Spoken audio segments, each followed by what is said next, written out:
next video here is about inference about two standard deviations. We're going to introduce a new distribution called the F distribution. And then we're going to do hypothesis testing. We're not going to do confidence intervals because you can't, the F distribution you'll see is about a ratio. And so we can't do a difference. We're not going to do a difference in the population standard deviations this time.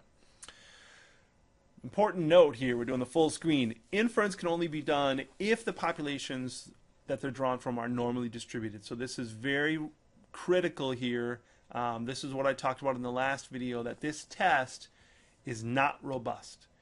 If you have a deviation from normality there, you can't do it if your sample sizes are, even if they're at least 30, even if you have two sample sizes of at least 50, doesn't matter. The populations must be normally distributed. So here is this so-called F distribution, and it's the ratio of the two variances. And it has degrees of freedom in the numerator and denominator. It's kind of crazy. Lucky for you, you don't need to use a table and look all that up. We're just going to use StatCrunch and kind of read that off, so that makes our life a lot easier. And again, this assumes both populations are normally distributed. You can find critical values from the F distribution in StatCrunch. And you might have to do that in a couple of homework questions, but we're not going to ask that on the test. So performing statistical inference, we have hypothesis testing, and in this case it's regarding the ratio of the variances. So the null hypothesis is that the variances are equal, or that the ratio is equal to 1, and then you can have your usual left-tailed, right-tailed, or two-tailed. So when we were doing oops, hold on here. This should be did not. Let me see if I can fix that. Oh, and then it's going to switch them around on me, isn't it? Yep. So when we did that example in the previous section about comparing the scores for men and women, we didn't assume the variances were equal. We did the unpooled t-test. So what if we wanted to use a pooled t-test that assumes equal variances? So we're going to test whether or not the variances are different. So our null alternative is that the variances are equal, or that the ratio is 1, and we're just wondering if they're different. We don't know which one would be more than the other, so we're just wondering if they're different. So level of significance, we're going to use 0.1 this time, and test statistic and p-value. Here we go.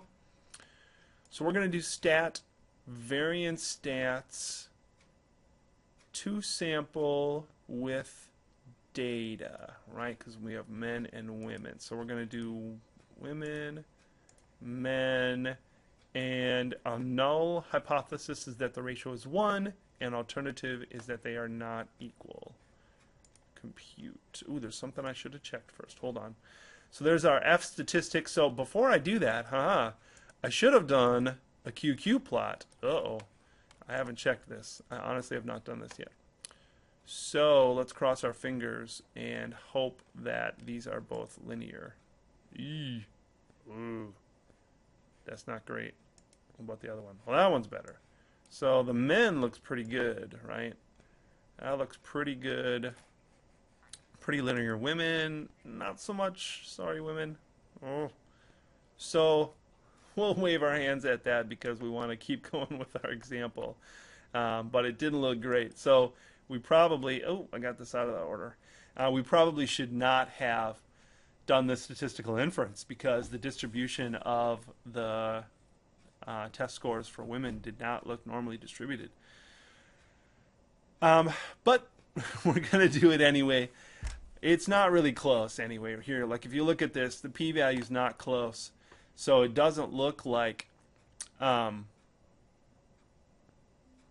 we had enough. I mean, so we could use the pooled t-test there because it's not really close. We could if we wanted, but honestly, with that departure from normality, we probably shouldn't. So we probably did the right thing in the last video and didn't assume equal variances, even though here we don't have enough evidence to say that the variances are different. But here's another issue, right? When we say we don't have enough evidence to say the variances are different, it doesn't mean they're equal. So here's another reason why you probably shouldn't pool your variances, because it's very difficult to prove an equality. You can only try to prove a difference, and we didn't have enough evidence to prove they're different, but it doesn't mean they're the same. So, regardless, this is a test for equal variances, and it's really only used if you need to use a pooled t-test. And as we said, you don't really have to use a pooled t-test. You can use the other test, which does not assume the variances are equal.